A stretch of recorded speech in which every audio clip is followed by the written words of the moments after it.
বেশি কিছু বলবো না। আজকের এই অনুষ্ঠানের সাথে যারা সংশ্লিষ্ট পুরো টিমকেই অনেক অনেক ধন্যবাদ।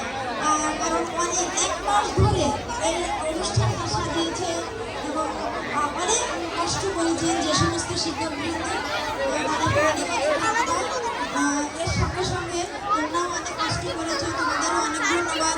পড়াশোনার সঙ্গে সঙ্গে এটা চালিয়ে যাবে এবং আমরা যখন যতটুকু পারবো ততটুকু আমরা খেলাধুলা তো আমরা সবসময় আমরা চালু রাখি।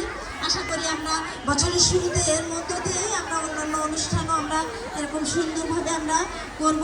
আবারও অনেক অনেক ধন্যবাদ এই কমিটিকে, স্পোর্টসের সঙ্গে পুরো টিমটাই। আর শুধু ক্রীড়া কমিটিতে না, পুরো স্কুলে আমার সহকর্মীবৃন্দকে অনেক অনেক ধন্যবাদ। কালকে দেখা গেছে অনেকেই বিকেল পর্যন্ত অনেক কষ্ট করছে। সাজসজ্জা যারা ছিলেন, কখনো সাজসজ্জার ব্যাপারে বলা হয় না, যে পিছনে যারা কাজ করেন অনেকেই আছেন এখানে। সুজিতবাবু অনেক কষ্ট করেন। তাছাড়াও আছেন অনেকেই, নাম বলতে চাই না, খুশি সাহেব আছেন, আমিনা আছেন, আরজুমানার আছেন, সবাই অনেকেই এখানে আছেন। নাম বলে মিতালি, যেটা পুরো টিমটা তৈরি করেছেন, মিতালি, ছাবিনা, সবাই। আমি নাম বললে আসলে এখন খারাপ দেখাবে, কিন্তু অনেক সুন্দর করে সাজিয়েছেন।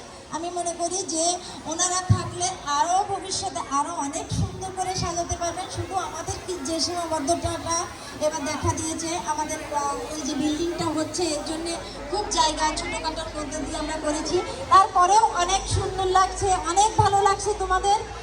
আশা করি এই 3টা দিন এভাবেই শৃঙ্খলার মধ্যে থাকবে। অনেক অনেক ধন্যবাদ সবাইকে, অনেক অনেক ধন্যবাদ। আবার খোদাহাফেজ।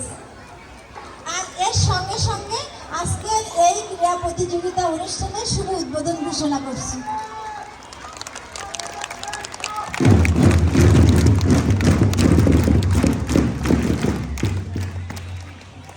ধন্যবাদ বড় আপাকে তার সুন্দর দিক নির্দেশনামূলক বক্তব্যের জন্য। এবার সময় হয়েছে সেই মহেন্দ্র ক্ষণের। হ্যাঁ বন্ধুরা, এবারে বেলুন উড়িয়ে আমাদের